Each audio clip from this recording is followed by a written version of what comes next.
Good day, folks, and welcome to the Anorak Review Show with your host, the Anorak. And it's another new year in 2023. The future's now, my friends. And even better since, I'm starting off this year with yet another top list video. And since I already done a few regarding comic books, superheroes, and Christmas songs, this is going to be about video games and video game franchises. Specifically, ones that could have the potential of being adapted into a big blockbuster film or TV series, especially if put in the right hands and people who are well into such franchises, their lore, their characters, and the like. Now, like with comic book superheroes and comic books about superheroes, there was a time when adapting video games to TV or film have had hit-miss results. But in recent years, with stuff like the Sonic films, the Arcane series, Halo Legends, the Netflix Castlevania series, and possibly the upcoming Mario Brothers film as well, it seems that folks in the Hollywood business are only now actually starting to embrace the more outlandish natures of some of these games. And that's mostly the point of fiction and entertainment in general, regardless of whichever medium it may be in. Film, television, live action, animation, novel, comic, music, gaming, etc. Right? To leave behind reality for at least a little while and enter a world of escapism and fantasy.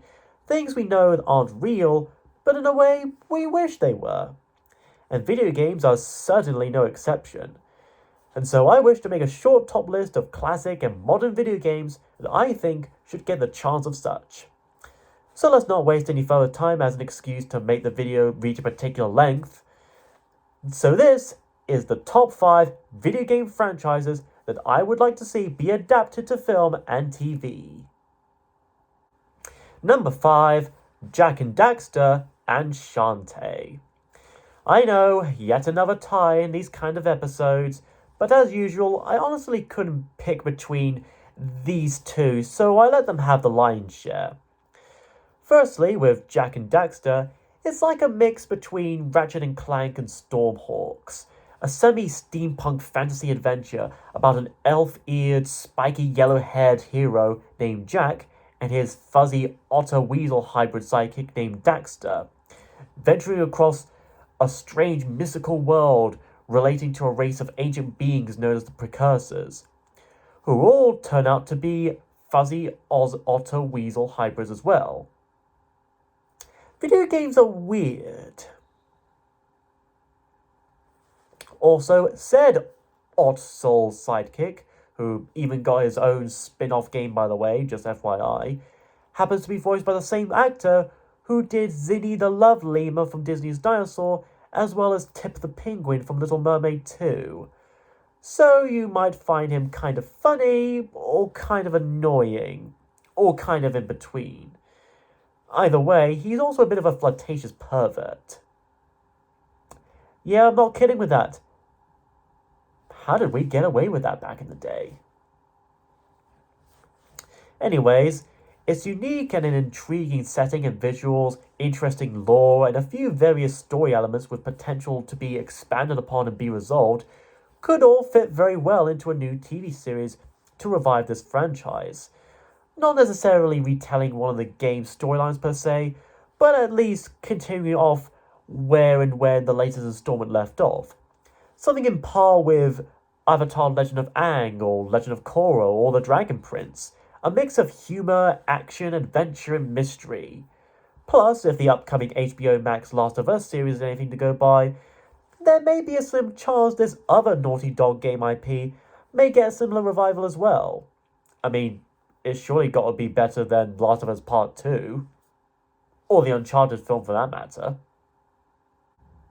As for Shantae, while it may not be as big a household name compared to other franchises, it certainly too has a cult following. For a few reasons at least. But its bright visuals, simple storylines, and its cute and spunky heroine, the half-genie hero Shantae, have captivated quite a number of people since the first game's release onto the Game Boy Color all the way back in 2002. Again, among other reasons as well, at least.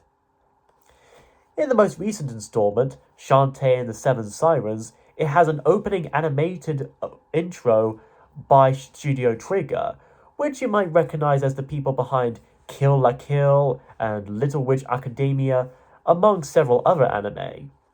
Anything that Studio makes has this generally dynamic and hyperactive style to them, and this opening certainly has that as well. Plus, the actress they have for the titular half genie herself, Christina V, is a professional voice actress. Among doing voiceover dubs for various animes, she's also well known for being the voice of Marinette from Miraculous Ladybird, as well as the current voice of Sailor Mars from the Sailor Moon franchise. It could be a bit like Monkey Island or the Pirates of the Caribbean films or Disney's Treasure Planet, or even that underrated DreamWorks Sinbad film. Does anyone else even remember that? I don't know. A bunch of fun adventures traveling from island to island, discovering new worlds and hidden secrets. Christina V would, of course, voice both the main protagonist Shantae and the main antagonist Risky Boots, the self-proclaimed Queen of the Seven Seas. Shantae, half a genie and double a hero. Or double the D's, anyway, at least. Number 4, Banjo-Kazooie. Yep, the rare franchise about a cartoon bear and a bird of vague species hiding and poking out of the bear's backpack, going on numerous adventures and visiting various worlds to fight and defeat an evil wicked witch by collecting various magical puzzle pieces and constructing various vehicles out of nuts and bolts. I've mentioned video games are weird, right? Now, like with Jak and Daxter, it has been quite a long while since the last main installment, or any installment for that matter, but also like with Jak and Daxter, there's still a fan base out there with a bit of demand for another continuation of sorts, even if said demand have yet to be answered. However, Banjo would get a spiritual successor in 2017 in the form of Yooka-Laylee, get it? By Playtonic Games, which was founded by former members of Rare, and it would even get its own sequel in 2019, Yooka-Laylee and the Impossible Lair. No doubt to be followed by Yooka-Laylee and the Improbable Laboratory, and then the highly anticipated Yooka-Laylee and the very unlikely Hiding Place. Plus, this wouldn't be the only time a Rare video game series got the TV animation treatment, as Donkey Kong Country got its own animated series in the mid to late 90s. And being a 3D CG animated show in the 90s that utilizes a lot of motion capture, you can imagine what the results look like. That said, nowadays computer animation has mostly gotten better of quality over the years. Mostly, at least. So has Flash animation as well, so Banjo-Kazooie's style could be neatly captured with hyperactive quality. If even Raving Rabbits could get their own TV show, as well as Bubsy the Bobcat, mind you, he got as far as a single pilot episode, but still, I don't see why Banjo and Kazooie shouldn't get any better of a chance as such. Number 3, Kingdom Hearts. I know I heard about an announcement of sorts that they might make a Kingdom Hearts show for Disney+, but it was back in 2020 and we don't really know what the actual current status it is at the moment. That being said though, I wouldn't mind such potential, especially since there are a lot of Disney films and shows to cross over with. Gargoyles, Darkwing Duck, Recess, Kim Impossible, Phineas and Ferb, Gravity Falls, Owl House, Star vs. the Forces of Evil, etc. Not to mention, there were plans for an animated Kingdom Hearts TV show early back as 2002 or 2003, when the first game was very new and recent. And from what can be seen from the storyboards and animatics online, it looked quite interesting and seemed to follow the general premise of the original game at least. This new one could follow a new storyline setting the new Lost Masters saga after the end of the Xehanort/Dark Seeker arc, focusing on familiar characters like Sora, Riku, and Kairi, as well as maybe new characters as well. It'd be cool if they utilize anime-inspired animation, like Nickelodeon did with the Avatar shows, or even Lucasfilm did with Star Wars Visions. Even though it's likely they would use 3D computer animation anyway, which I wouldn't mind too much of anyways. As long as it looks good instead of borderline uncanny valley, because the last time Disney tried to cash in on the motion capture craze, the digital studio they had made two not so successful films before shutting down altogether and leading to the cancellation of a Yellow Submarine remake.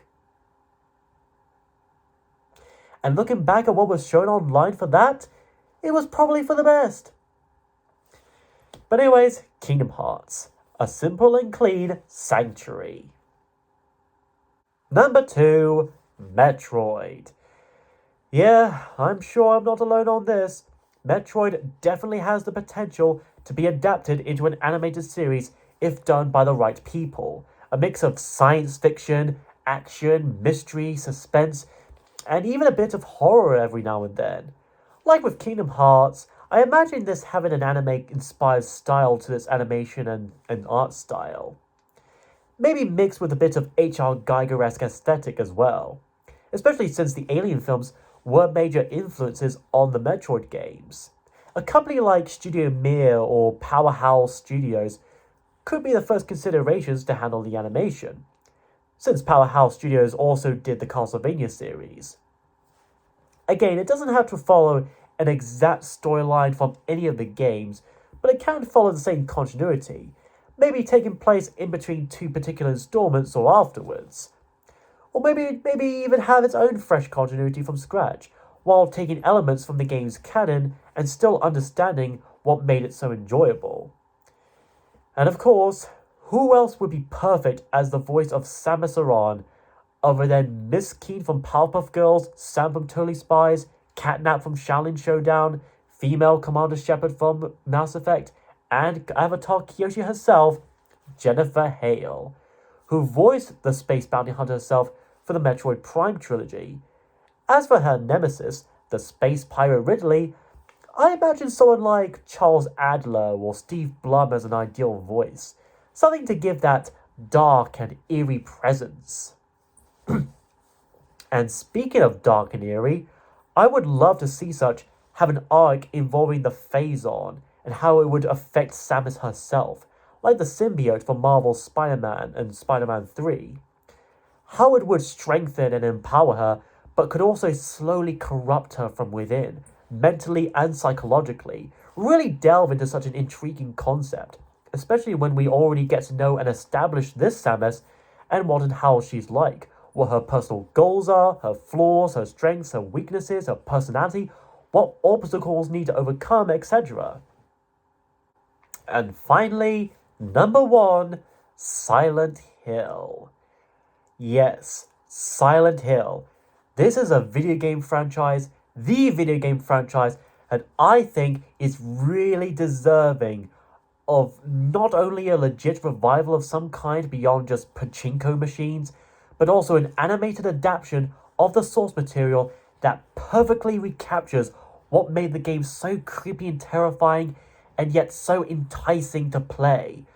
Sure, we had 2 less than average live action films and a few lesser than average comic books.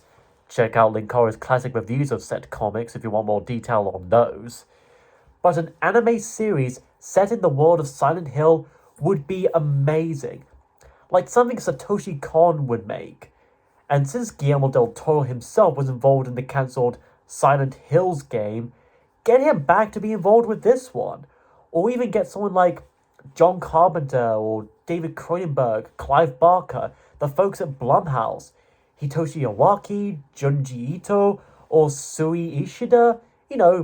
Someone who can get psychological horror down to a T. Like with Metroid and Kingdom Hearts, it doesn't necessarily have to adapt one of the games scene for scene, but make a new story out of such.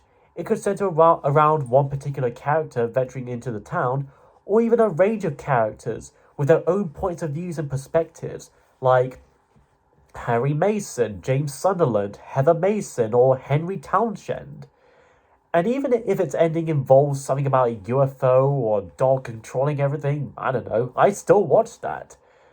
But yeah, whatever the case, I think Silent Hill is definitely has the most potential as a video game franchise to be revived and adapted as a new animated TV series. And that's pretty much it for this small list. It may not be much, but at least it's something. But what do you folks think anyway? What video games would you like to see get a chance for a revival of sorts like this? And who do you think would be the right people for such? Let me know down below in the comments.